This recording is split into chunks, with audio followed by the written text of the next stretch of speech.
Can progressives be Zionists? Absolutely yes. This program presents a progressive's perspective and was originally presented at NYU to students and community members.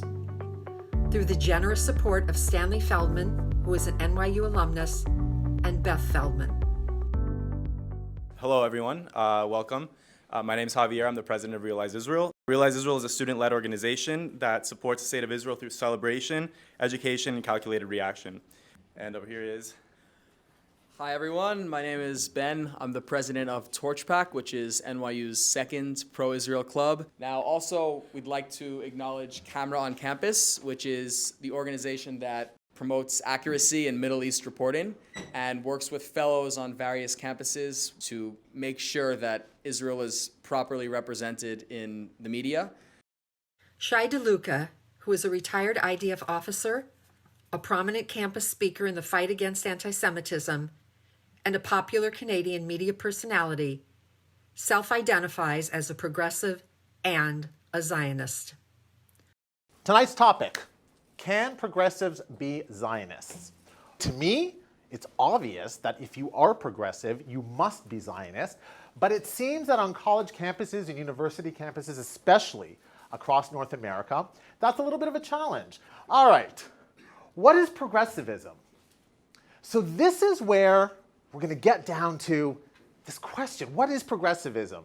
What I think progressive maybe it's something different than what you think is progressive. Think about what is progressive. What do you guys champion as progressive values? All right, I'm just going to point to people, throw out a progressive value. Globalism, okay. Gender equality, perfect. Supporting minorities. Environmentalism, okay. So are any of these things that you've heard one another talk about, maybe does one person think that the other person is wrong, or do you all agree these are all progressive issues? Pretty much agree, all progressive issues?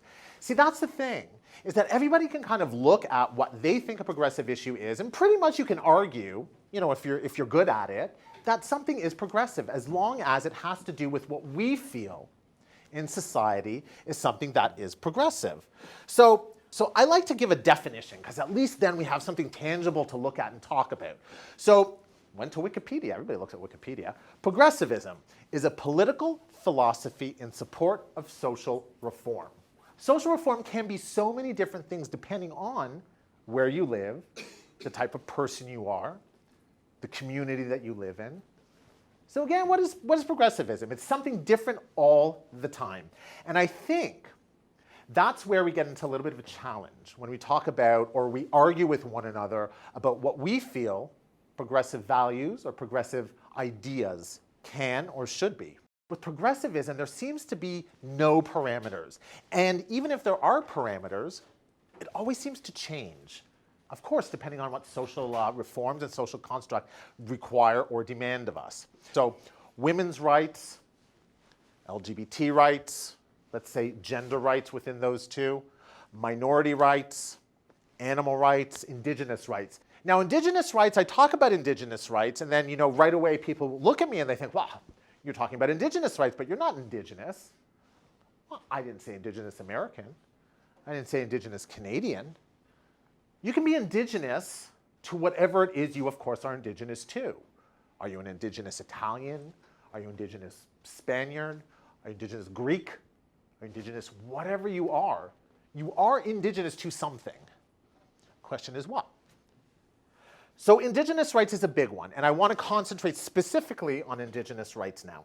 So the United Nations, you know, started off as a really important group that championed democracy, brought countries together, gave a platform for people to be able to work out their differences in a diplomatic way. It's a little bit difficult, you know, we can argue that. But the UN does have the Declaration of Rights for Indigenous Peoples. And it doesn't say which indigenous peoples. It doesn't specifically say American, Canadian, whatever. It's indigenous peoples. Indigenous peoples are individuals that are free and equal to all other people, have the right to be free from any kind of discrimination. They're allowed to exercise their rights, and anything that is based in their indigenous origin or identity. This is a little bit more specified. This is a big one. Self-determination, by virtue of that right to freely determine their political status and freely pursue their economic, social, and cultural developments. Article 4. What it's saying is that autonomy is important. Being able to self-rule is important. So now we have self-determination, being able to be the people that you are and culturally be able to live that way, and have autonomy. So keeping those three things in mind, what is the one thing that we champion that in fact adheres to those three articles within the Indigenous Peoples Articles of the United Nations? Indigenous rights, being able to self-identify, being able to self-determine, and being able to have autonomy within your own culture, and being able to really rule yourselves. So, Zionism is the right of the Jewish people to self-determination in our indigenous homeland. That's what it is. Zionism has today been skewed into this bad word, like this horrible idea. And I think it's very important that the Jewish community within ourselves, but as well our allies, take that term back from being skewed into its negative kind of connotation that it has been today, or that we're seeing now on university campuses, to really go back to what it really is. So if we agree that all those things that we spoke about are progressive issues, indigenous issues being one of them, going into indigenous issues and looking at the three articles of the United Nations, how can we then say Zionism is not a progressive issue? It is the definition of a progressive issue. The right of the Jewish people to self-determination in the Jewish indigenous homeland. Now, you will hear people say to you, what is Jewish indigenous homeland? That doesn't make sense. Jews are from wherever, Poland, this. Poland seems to be the one that always jumps up. Jews are from all these different places. They're not indigenous to Israel. Well, then if you say that, you don't know what the word indigenous means, because indigenous means you are native to. So if you are ethnic Pole, then you are indigenous to Poland. Jews, Ashkenazi Jews, which lived in Europe, in Northern Europe, are part of diaspora Jews who are not native to that region. They are native to the Levant, to Israel, but they now live in the diaspora. That doesn't change who they are. It doesn't change their makeup. I want you guys to embrace the fact that Zionism is not a bad word. It never was a bad word.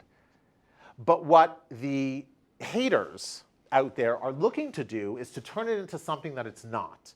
And oftentimes on university campuses, people might feel a little bit apprehensive about taking that term back. But there is no difference in taking that term back, because we as Jews are the people who get to define what that term means. Jews get to define that. The Jewish people are an ethno-religious nation.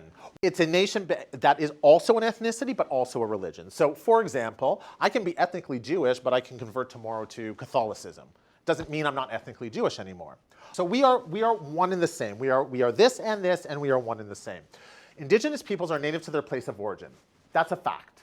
Yes? Do we all agree? Jews are native to Israel, or historic Judea, hence the name Jews, the kingdom of the Jews. Forced expulsion to the diaspora does not relinquish your identity. Voluntary movement from one's indigenous home does not relinquish ethnic identity. Time is not a factor in determining indigenous. But the one thing to remember about the Jewish people is know this as a fact. Over centuries, no matter where Jews lived, Jews were very much about keeping within their community, because we were such a small community.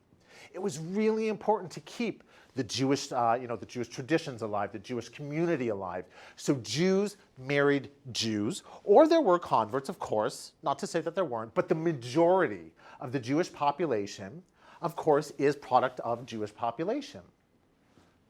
So time is not a factor in relinquishing our identity, and certainly not if we're forced out of the place that we call home. The question that begs to be asked are, why are progressives progressive unless the progressive values that are being discussed are Jewish indigenous rights? Then it's a problem. Then it's racism, then it's bigotry, then it's this, it's that, and the other. It's not all of a sudden a progressive issue anymore. Why? Now let me tell you something I learned the hard way. You will never convince everybody. Not going to happen. I used to spend hours, I'm telling you days sometimes, my eyes would be like that, on social media trying to convince people about the things that I was saying, fighting with people for days. What's the point? There are certain people that you cannot. Now, what I will tell you is you can always plant that seed. Always plant the seed. Talk about the thing that you want to talk about. Give the facts that you want to give. If someone wants to listen to you, great. If someone doesn't want to, you're right. You're not going to get to everybody. But some battles are not worth your fight. It's not worth your time. The people who don't want to listen, don't want to learn, are not people who want to learn. So those aren't the people you're going to get to. And one day they're going to learn. One day they will. They're going to be out there in the world. Something's going to happen. You know, they're going to learn. They're going to get there at some point. Mark Lamont Hill, Rashida Tlaib, Ilhan Omar, Linda Sarsour. So let's look at Linda Sarsour. Nothing is creepier than Zionism. Nothing is creepier than Jewish indigenous rights, she says. Challenge racism, normalize justice. Check out this video. Well, thank you, Linda, for letting us know that nothing is creepier than our indigenous rights. I appreciate it. That, to her, is a progressive value. Mark Lamont Hill. My reference to river to the sea was not a call to destroy anything or anyone. It was a call for justice, both in Israel and in the West Bank/Gaza. The speech very clearly and specifically said those things. No amount of debate will change what I actually said or what I meant. Well, Mark Lamont Hill, where did you get that phrase from? You didn't make it up. That phrase is a very famous phrase. From the river to the sea, Palestine will be free. That's what they said. When Mark Lamont Hill said that, he knew what he was saying. He's a smart guy. He knew exactly what he was saying. But that's a progressive value. There's a progressive. Rashida Tlaib, your congresswoman from Michigan. When will the world stop dehumanizing our Palestinian people who just want to be free? Headlines like this and framing this in the only way just feeds into the continued lack of responsibility on Israel, who unjustly oppresses and targets Palestinian children and families. I mean, we can argue that, of course, that is incorrect. Are there challenges? Yes. Ilhan Omar, this is my favorite out of all of these slides. Israel has hypnotized the world. May Allah awaken the people and help them see the evil doings of Israel. Okay, but this is a progressive value. She is considered progressive. Not only is she considered progressive, she is progressive within the progressives. That's progressive? Denying Jewish indigenous rights is progressive, apparently to progressive Americans. But you know what? It's easy. I can look at other people, and I can look outside our community and say, yeah, I get it. You know, maybe we can talk about there's a little bit of anti-Semitism here. There's a little bit of not understanding really the education, kind of the history of the Jewish people. I can understand. It comes from without. It comes from outside of our community. But I want to look within. This, guys, is where we have a problem. All right, so let's look at some of my favorites. Jewish Voices for Peace. Can you be a Zionist feminist? Linda Sarsour says no. Jewish Voices for Peace goes to non-Jewish Linda Sarsour to get her idea on what Jewish indigenous rights are. Well, thank you, Jewish Voices for Peace, for letting somebody else speak for us. If not now, during the last year when there were the Great March of Return, and there was one day that 60 Palestinians were killed at the border, turned out that 57 out of the 61 were Hamas operatives that Hamas admitted on air that they were Hamas operatives. If not now, decided to go out and say Mourner's Kaddish for the terrorists who were murdered. Jewish people. That's within the community. So I don't care about what Ilhan Omar says. I don't care about what Rashida Tlaib says. I don't care about what all those people say. This is what I care about. Do you guys know who David Kleon is? David Kleon is the editor-in-chief of Currents, Jewish Currents. See, I try to forget about it. Jewish Currents, the editor-in-chief of Jewish Currents. This man is one of the most hateful people that I have ever encountered on social media. Jewish, not Jewish. Sadly, he's one of our own. But the things that he says is just absolutely riddled with hate and anti-Semitism and lies. So one good way to take action against what India is doing in Kashmir would be to boycott Israel. All right, which is arming India and supports what India is doing in Kashmir, blah, blah, blah. This is getting into something dangerous already. So this is what progressive values are. Progressive values say, in this case, You are progressive as long as you believe what I believe. If you don't believe what I believe, I'm coming after you. Libs who are flirting with Bloomberg now should be aware that they are going on lists. It's always nice to tell Jews they're going on lists.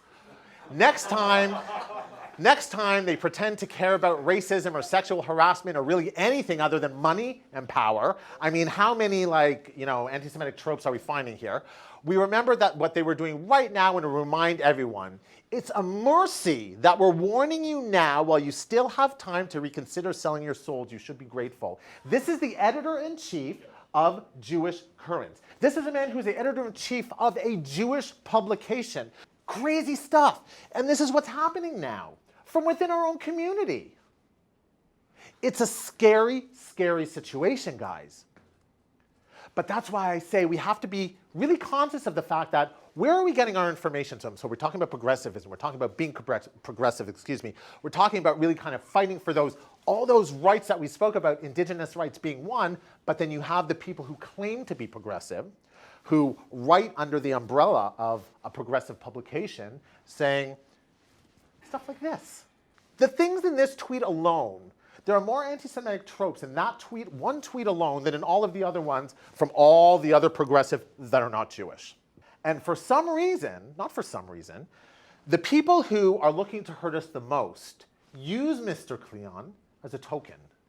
They say, he's a Jew. He knows what he's talking about. Listen to him. But the problem is he's one tiny little minute person within a much larger group who does not represent the majority, but that's the one they're always going to go on because that's the one that they need for their political identity, their political ideology. So guys, I want to kind of bring it all together with this last quote by a man who I absolutely adore, who I look up to, who is one of the greatest, in my opinion, legal minds in America in the last, 50 years, Alan Dershowitz. Years ago, he gave a lecture which I watched. And he said, being progressive isn't about supporting who's right. Doesn't matter who's right. Who is the underdog? You might look at Israel and say, well, Israel is the smallest country in the region with all the other nations around. Israel is the underdog, yes. But when we talk about the underdog, we talk about basically, especially when we talk about Zionism, the Palestinians and Israel, what the media has made it out to be is that it seems as though Palestinians may be an underdog. So the only way as not to drive myself completely crazy when I look at these tweets from these progressives and think, how can you be progressive when you're saying to Jews you don't have the right to self-determination? That is the only reason I can come up with. Can progressives be Zionists? Absolutely yes. Alan Dershowitz. Despite the pressure from the hard left, liberals and progressives who support Israel must continue to carve out a political space for themselves. Jonathan Tobin. The idea that there is something illiberal about supporting Zionism is a big lie that has been foisted on young, liberal Jews. If Jewish students and activists want to be true progressives, then they must be Zionists. Brett Stevens. To say, as progressives sometimes do, that Jews are colonizers in Israel is anti-Semitic because it advances the lie that there is no ancestral or historic Jewish tie to the land. Can we work together to ensure that the world knows the truth about Israel? Absolutely yes. CAMRA works to achieve this goal each and every day. CAMRA wishes to thank Stanley and Beth Feldman for their generous support in sponsoring this program. If you would like to learn more about CAMRA or sponsor a speaker, please email information@camra.org.